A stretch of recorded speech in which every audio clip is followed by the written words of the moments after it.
Located on 225 acres in Garden City, Long Island, Nassau Community College, a member of the State University of New York system, has close to 20,000 students attend the school each year. The college mascot is Leo the Lion, and these are his stories of the school's absolute best and brightest who have graduated over the past 50-plus years. So let's catch up together as the Alumni Association of Nassau Community College proudly presents Lion Tales on the voice of Nassau Community College, 90.3 WHPC. Welcome to Lion Tales, powered by the Nassau Community College Foundation. My name is Aurora Workman, and I am the president of the Nassau Community College Alumni Association.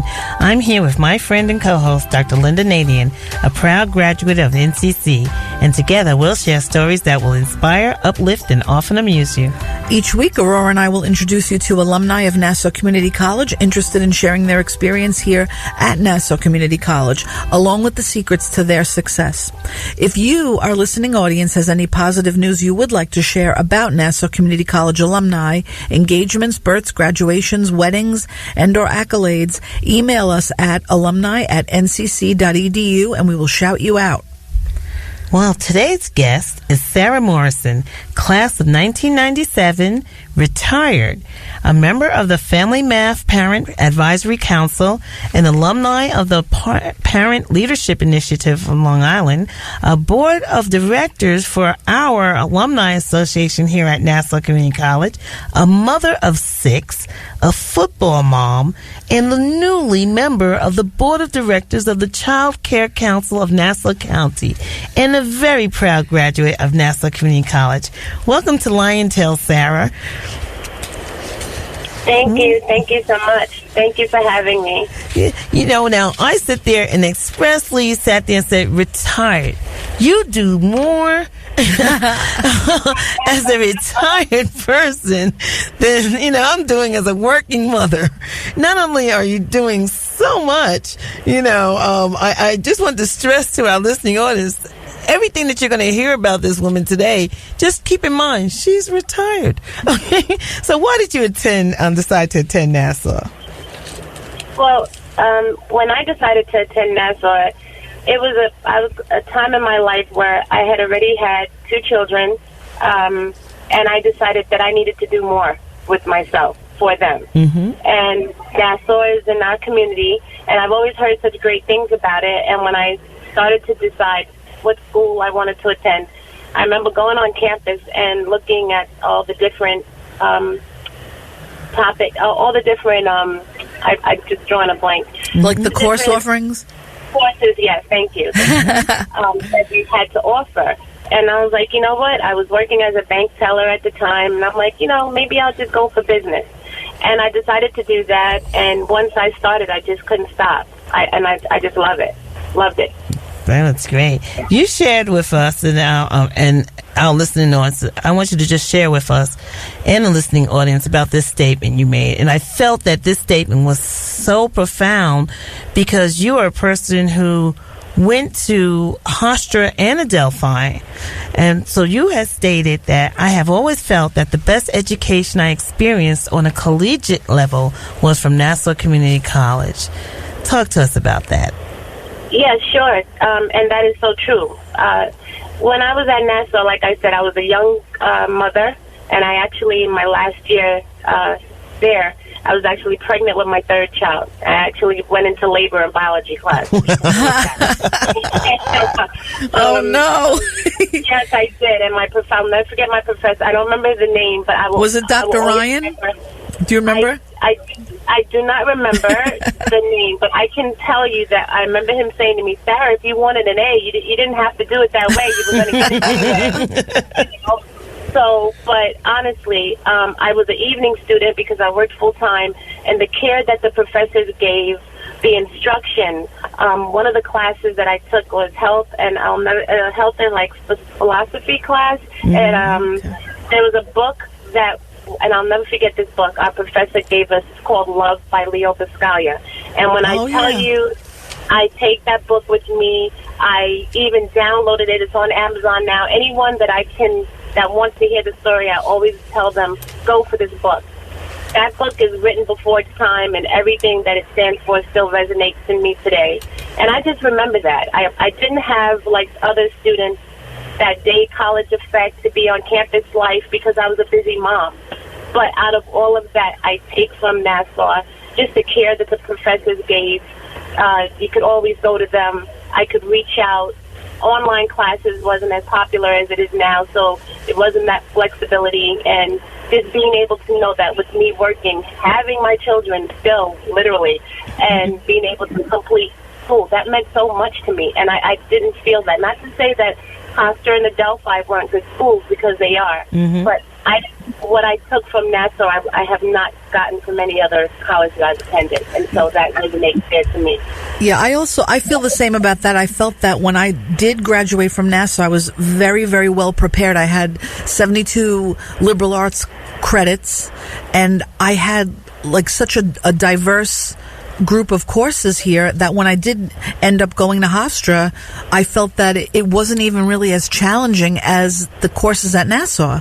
And maybe because I don't know, maybe I was better at being a student, but I do feel that the intensity of the courses at Nassau really helped me to become a better student and a better reader, and just all of these things that I wanted from it. So I really can identify with that as well, because that really is something that people don't realize. You come out strong as a student, and you're kind of ready for anything. Yes, I agree. And so what advice would the adult and professional you give to yourself back when you were a student? Actually, I think I would tell myself, it's kind of weird, don't stop, keep going, you got this. Like, at that time when you're going through it, it seems like, oh my gosh, it's never going to end. Like, you want to stop, you want to give up.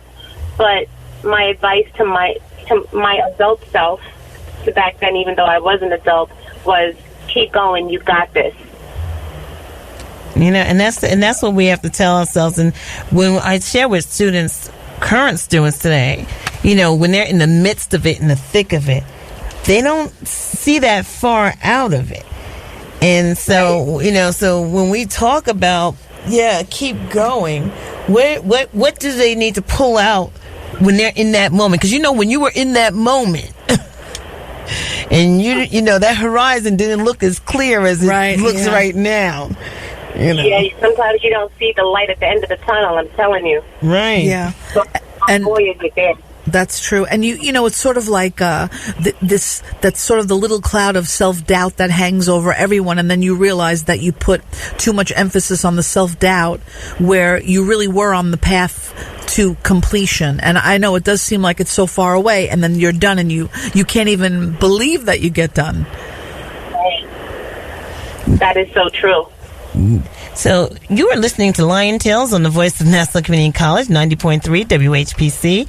I'm Aurora Workman, along with Dr. Linda Nadian, and our guest today is Sara Morrison, class of 1997, retired, a member of the Family Math Parent Advisory Council, an alumni of the Parent Leadership Initiative of Long Island, a board of directors for this wonderful association, the Alumni Association of Nassau Community College, a mother of 6, and a very proud graduate of Nassau Community College. So let's talk about some of these organizations, because I see a lot of things about these organizations, and then I see posts from you, and I think they're all great, and I think all parents need to know about these things, or all families do. So first, tell us about the Family Math Parent Advisory Council. Sure. Well, that's like one of the latest endeavors that I have taken on, and I was able to be a part of that based on my involvement as a parent leader with what we call our organization UPlan, which stands for United Parent Leader Action Network. Okay. And what UPlan does, we represent, right now we are currently 33 organizations, and we're national, and we're hoping to have at least 33 states represented by the end of the year of 2019 going into 2020, with the initial goal of having representation of every state. So with that said, a lot of times we find that issues arise within our communities that have socioeconomic injustices, and that we are not excelling as we should, as our children and families are not excelling as they should, as they do in more affluent areas. So we were asked to come up with parent leaders. So there are 11 of us that sit on this committee to sit down with the stakeholders and the researchers, and let's talk about math and how it affects our children in these certain communities, and what we can do with parents involved and in the lead to help make sure that our children excel. So we actually just came back from a conference in Chicago, and I was actually nominated to be a liaison, so that's even more. Yes, myself and two other of my colleagues, where we will travel and actually sit down with those people that make the tests for the math with children, finding out ways to introduce math to children of younger ages. So we're talking about even as young as 2, 3 years old before they even reach kindergarten, and how we can accept that and make it fun. Because a lot of times, math is not fun. So how do we make it fun for our kids? How do we engage our families, our parents, to help to make it fun for them? Because if it's not fun for the mom and dad, it's surely not going to be fun for the children. So that is basically the goal of the parent math advisory panel. Well, that's wonderful. Now, what about the Parent Leadership Initiative of Long Island? Oh, well, I just, that is so dear to me. So Parent Leadership Initiative, or as we would call PLI, we just had our 5th graduating class of Nassau County. Suffolk has been doing it for many years. Nassau County, we like I said, we just graduated our 5th class. I am an alumni of the 4th year, so I graduated in 2018. And with Parent Leadership Initiative, what we basically do, it's a, how can I say, it's a 15-week program. And they don't take it lightly. They literally go through each person. You come in, you're interviewed, and you're picked to be a part of this program. And when you graduate, it is through PLI that, the goal is to create a caring community for our children. And when you're done, you're actually taught the tools that you need and the resources that you need to acquire skills, like goal setting and public speaking. You learn how to become informed on how our schools work and how our government works. So many of us as parents, we have your school's board of ed, and you really don't know what that entails or who it is or what rights you have or what questions to ask. And we forget that we're the ones who are in charge, not them. Right. Hence why you vote. So you learn about all those great things. We strategize a lot. And after we graduate, we're able to go forth and become these strong parent leaders and hoping to bring our skills to uplift other parents in our community. And it's really amazing. And we definitely, we need that. Even as a sitting board member in an organization in a school district, I realize that we're just really creating policy, and the superintendent obviously is going to share those policies with the staff. But without the parent component and the buy-in and support of the parents, it's difficult to move those policies so that students have more access to a better education. So that's something that I know that we're all trying to be as conscious of as possible, so that it doesn't become a political piece and it becomes more of a student focus. And parents do need to be empowered, and that sounds like such a great way to make their leadership skills stronger and make sure that they do have a voice and access to what's really going on. Yes, it's very important. It opened a lot of things in me that I wasn't even aware of. And I always figured that I was this person that was I'm really involved in my community, but you don't really know what that means until you are That's introduced true. to Hold that thought. You are listening to Lion Tales. Our guest today is Sara Morrison, an advocate for families, children, and community, a mother of 6, and a very proud graduate of Nassau Community College.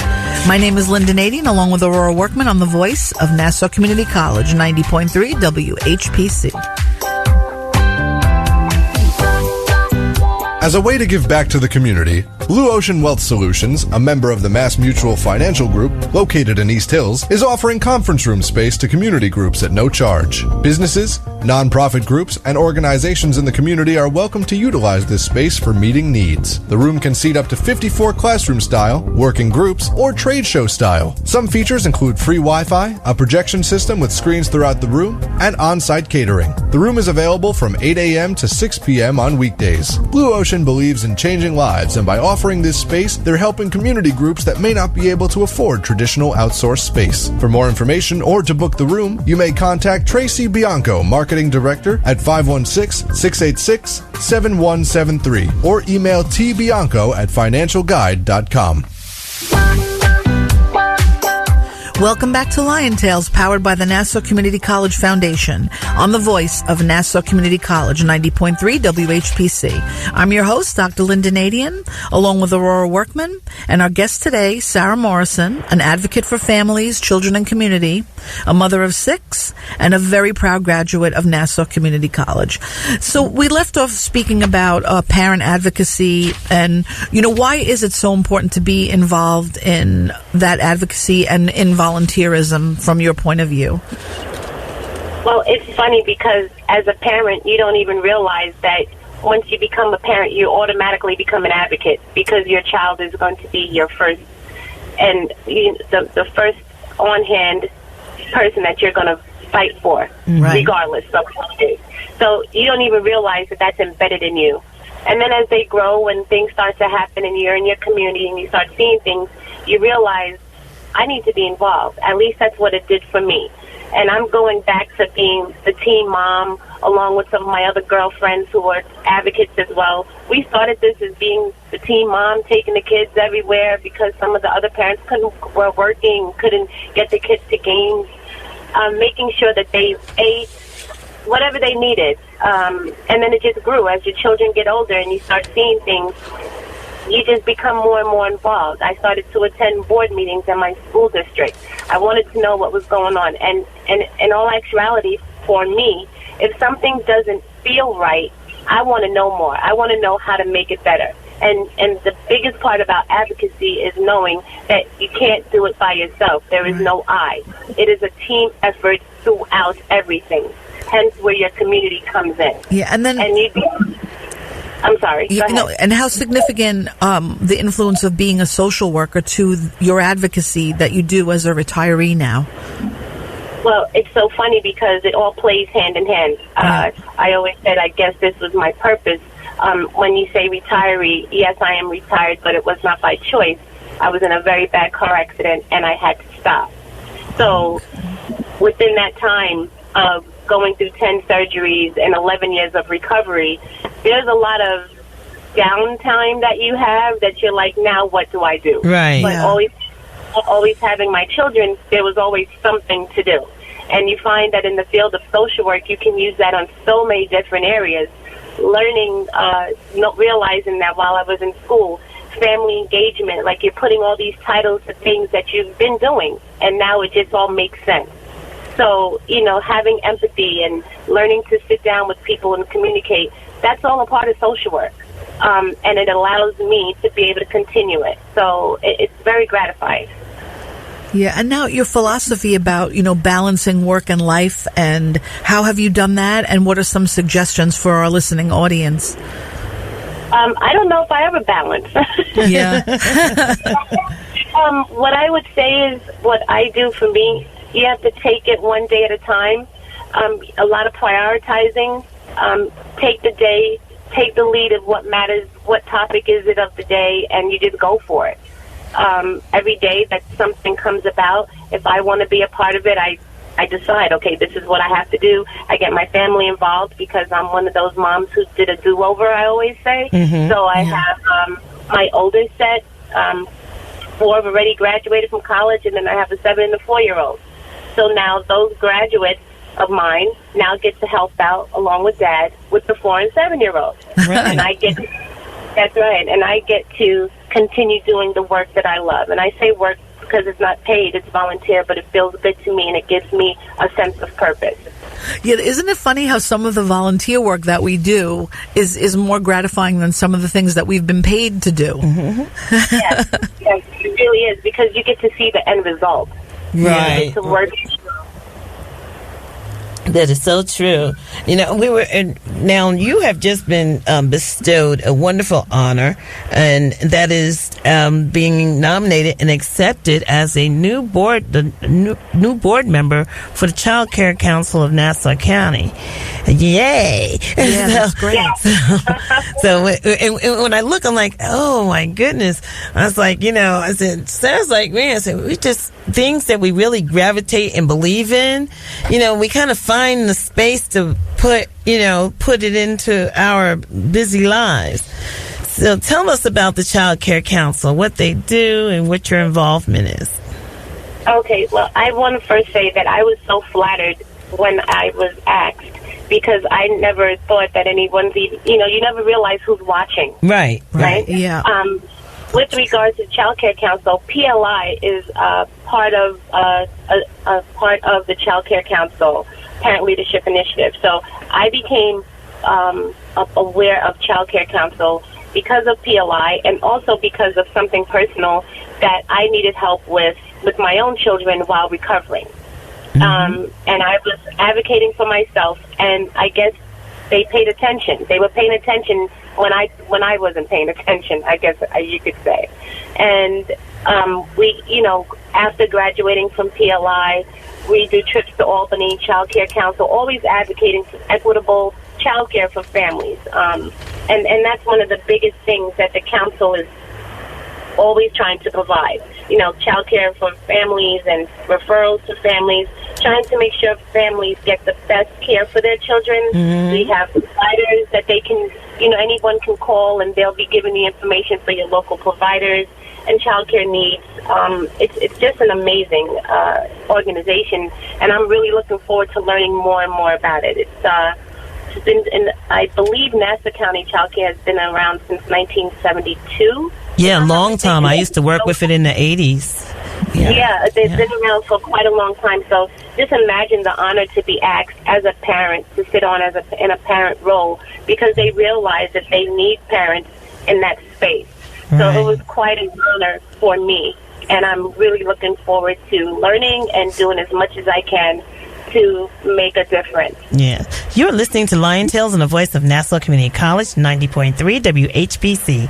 My name is Aurora Workman, along with Dr. Linda Nadian, and our guest today is a phenomenal woman, an awesome super mom, and a vivacious volunteer, Sara Morrison, an advocate for families, children, and community, a mother of 6, and a very proud graduate of Nassau Community College.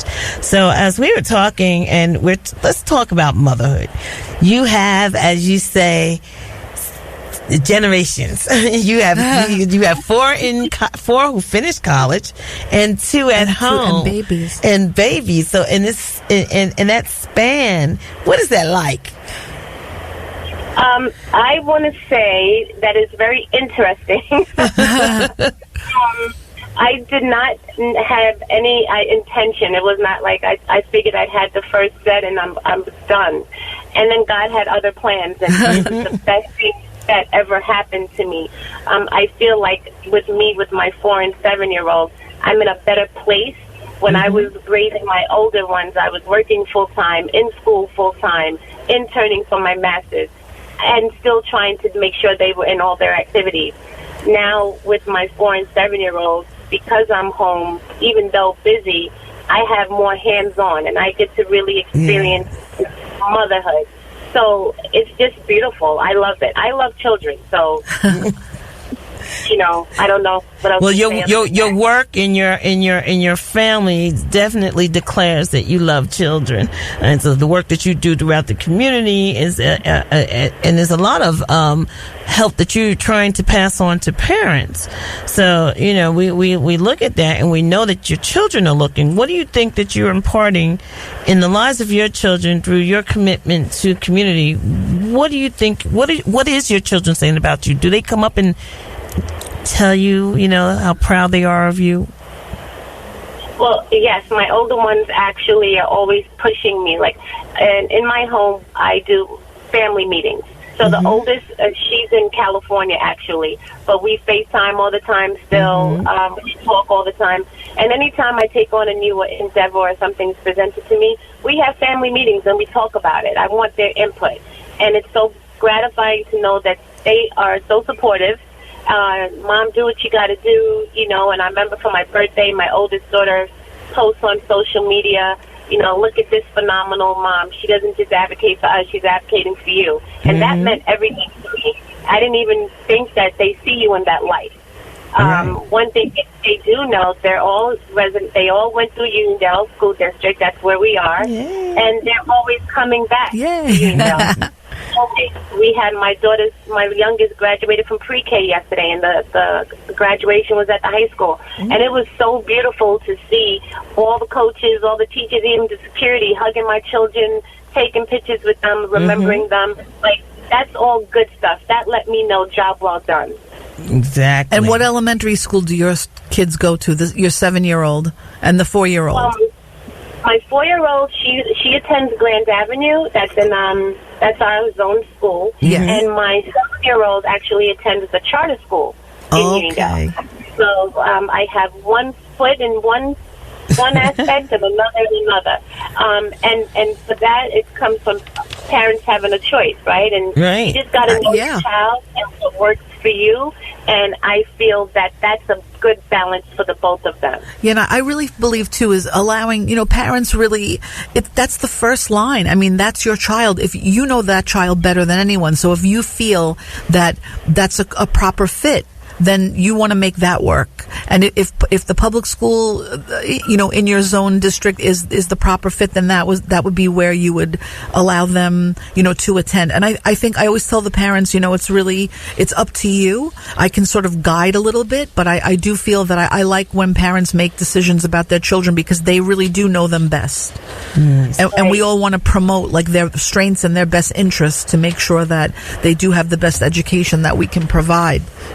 Now, on behalf of the board of the executive board, I should say, for the Alumni Association of Nassau Community College, we want to just take time out to congratulate you on your newly appointment and on the board of the Child Care Council, and we know that you will do abundantly well for them. They're getting someone who's really indoctrinated into the success of children, and so I'm very happy about that.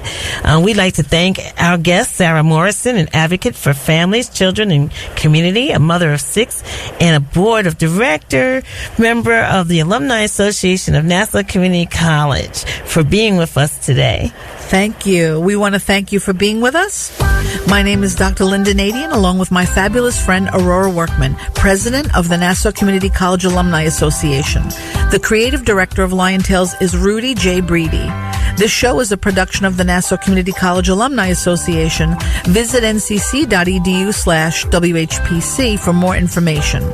Available as a podcast on iTunes, Android Podcasts, and Spreaker. Lion Tales is powered by the Nassau Community College Foundation on the voice of Nassau Community College, 90.3 WHPC. We'll talk to you next week.